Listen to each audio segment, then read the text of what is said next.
Good morning, everyone. We are the reporters in this lesson.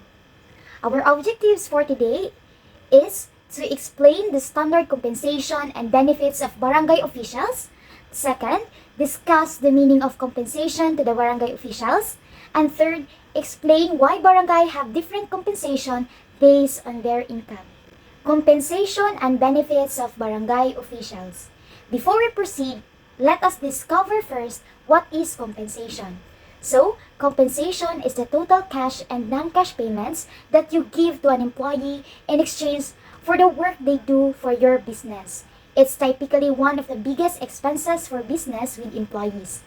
Compensation is more than an employee's regular paid wages. It also includes many other types of wages and benefits. Now, we will learn that what are the compensation and benefits of barangay officials. What is the form of compensation of barangay officials? The Local Government Code of 1991, Republic Act Number 7160, this code establishes the system and defines power of provincial, city, municipal, and barangay governments in the Philippines. This code provides that barangay officials shall be compensated in the form of honorarium at an amount not less than 1,000 per month for the punong barangay and 600 pesos each per month for the Sangguniang barangay members, barangay treasurer, and barangay secretary. What are the other benefits of barangay officials? Aside from honorarium, the benefits of barangay officials of bunong barangay, members of the Sangguniang barangay, the Sangguniang kabataan chairperson, the barangay secretary, and barangay treasurer in all barangays are entitled to fixed salaries, allowances, insurances, medical and dental coverage, retirement benefits, and such other incentives and fringe benefits which under civil service laws, rules and regulations, a regular government employee is entitled. There are other benefits of barangay officials. Christmas bonus in the form of cash gift at the rate authorized by law which covers the punong barangay, sangguniang barangay members, barangay treasurer, and barangay secretary. The second one, insurance coverage under Republic Act 6942. So the third is medical care consisting of free hospitalization in government hospitals. In extreme emergency, the same officials may be confined in private hospitals with expenses chargeable against barangay funds at not more than 5,000 pesos per official. The next one is free tuition and matriculation fees in government schools in the area, including 2 of their legitimate dependent children during their term of office only. The next is conferment of civil service eligibility based on the number of years of service in the barangay for punong barangay, sangguniang barangay members, barangay treasurer, and barangay secretary who have completed their term of office. And the last one is preference in appointment to any government position to which they are qualified for the punong barangay and sangguniang barangay members after their term of office. So there are other questions like, can incumbent barangay officials provide additional compensation for themselves and to other personnel of the barangay during their term?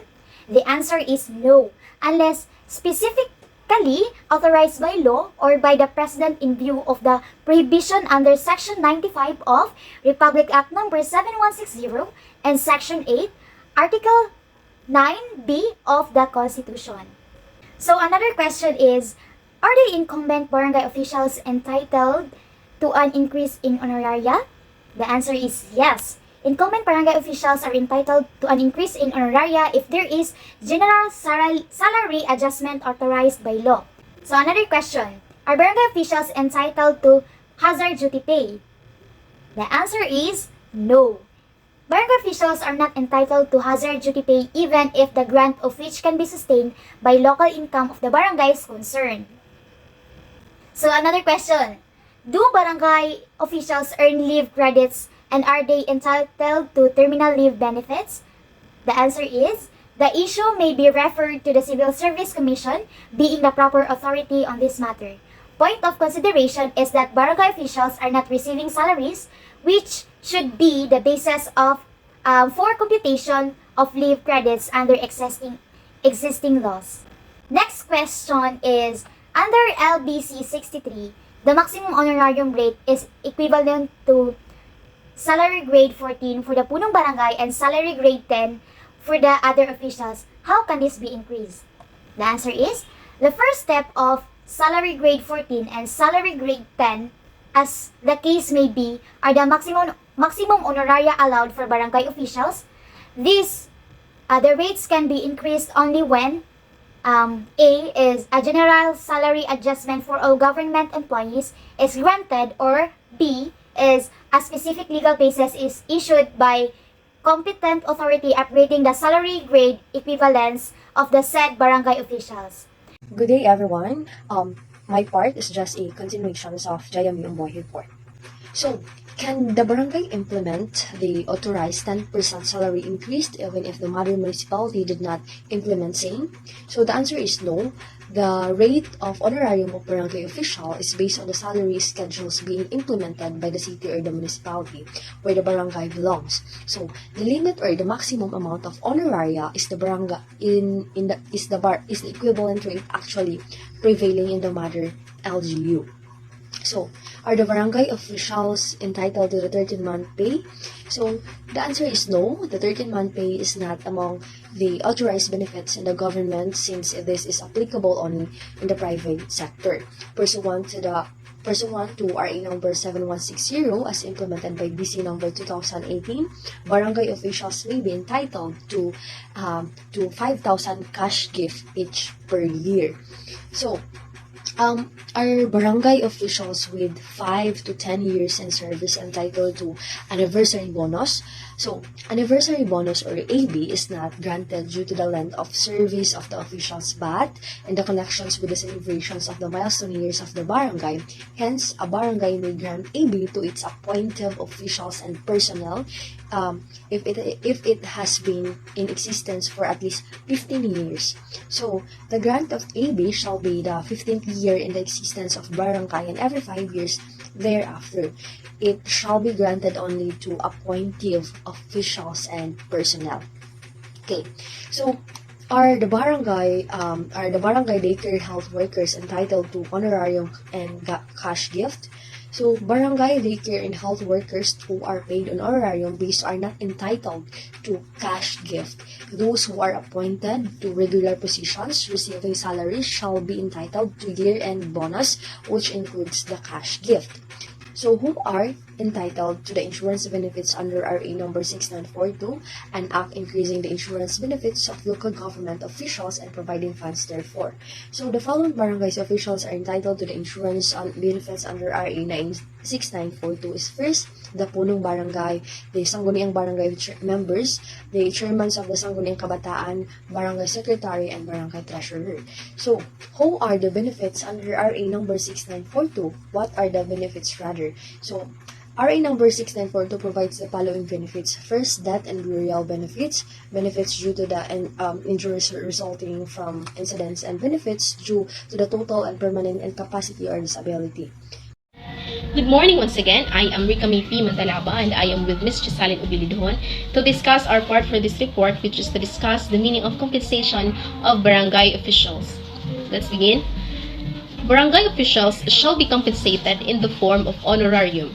As what being discussed by my co-reporter, it was mentioned that the minimum honorarium of barangay officials is set at 1,000 per month for the punong barangay and 600 per month for the sangguniang barangay members, barangay secretary, and barangay treasurer according to the local budget circular number 63 that tackles the position classification and compensation of barangay officials and personnel.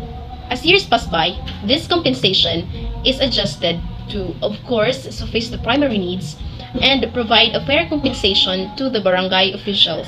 Let me discuss also the rules and regulations of this circular. First, the honorarium rates of the barangay officials may be increased and adjusted. However, such adjusted rates shall not exceed the rate equivalent to the first step of the following salary grades in the city or municipality where the barangay belongs. Second, the maximum honorarium or salary rates shall correspondingly change to conform with the adjustments authorized by the Congress and or the President of the Philippines. Third, positions other than those for the mandatory barangay officials may be created in the barangay and may be compensated in the form of salary or honorarium. Here is the number that defines the amount of monthly payment or income that a government employee receives, which is the salary grade. Salary grades in the Philippine government run from 1 to 33, with 33 receiving the highest pay. Each government position is assigned a salary grade based on its difficulty level and range of responsibilities. The higher the number, the more complex and broader the responsibility scope. Thus, those with a higher salary grade receive a higher pay than others. Positions compensated in the form of salary shall be allocated to their position, titles, and salary grades in accordance with the revised Index of Occupational Services, Position Titles, and Salary Grades under Local Budget Circular Number 61. Position titles not consistent with the said index shall be subject to approval by the Department of Budget and Management through the Compensation and Position Classification Bureau in accordance with Local Budget Number 53. These are the continuation of our report. Barangay Tanons and members of the Lupong Tagapamayapa may be guaranteed honorarium, allowance, or other emoluments provided the total shall not exceed the minimum salary of rate SG1.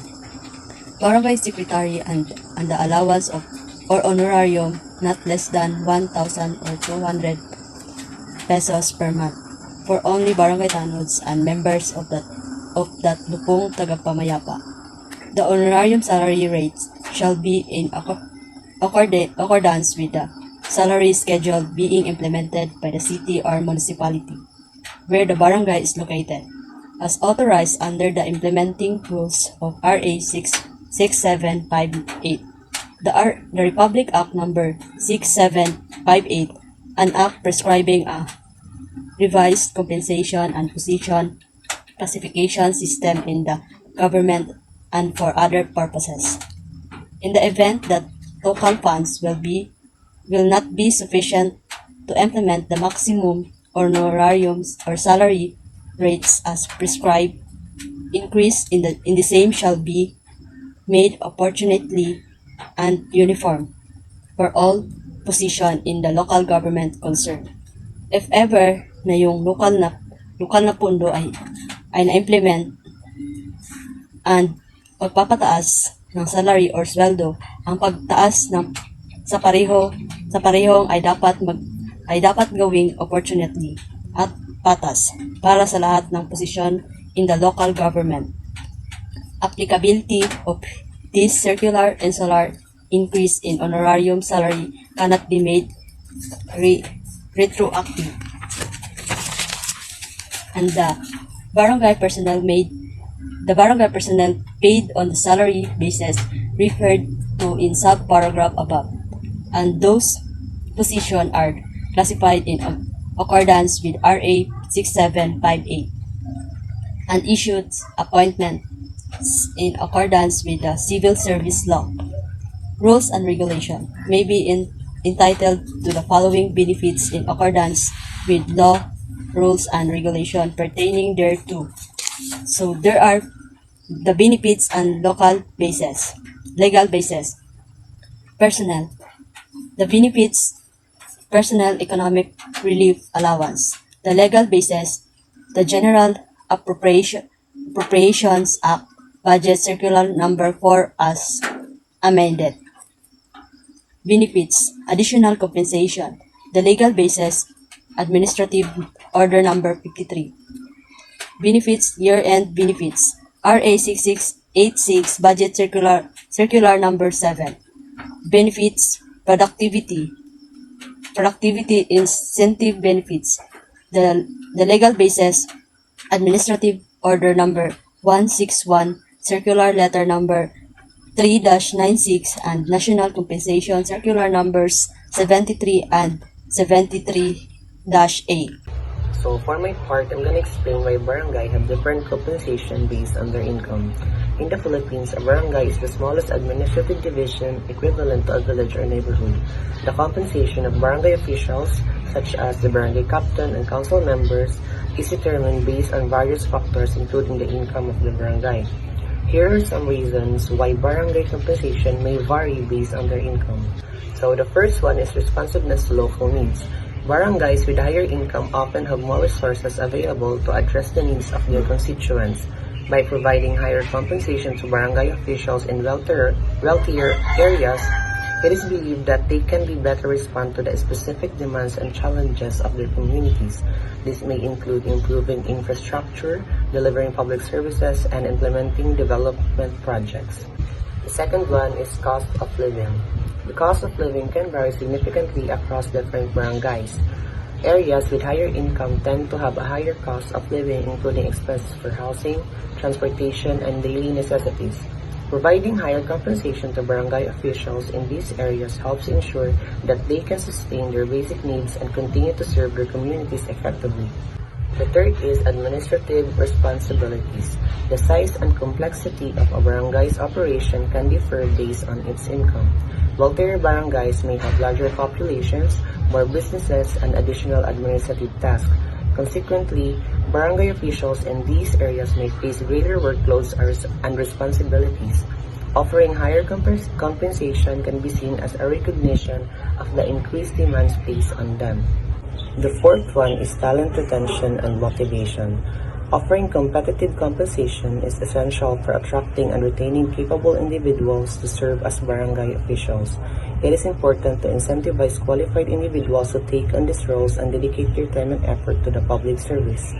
By adjusting compensation based on their income, there is an attempt to ensure that barangays with higher income can attract individuals with the necessary skills and experience to effectively manage their resources. The last one is equity considerations. While providing higher compensation to officials in wealthier barangay may seem to perpetuate inequality, it can be viewed as a means to balance the distribution of resources across different communities.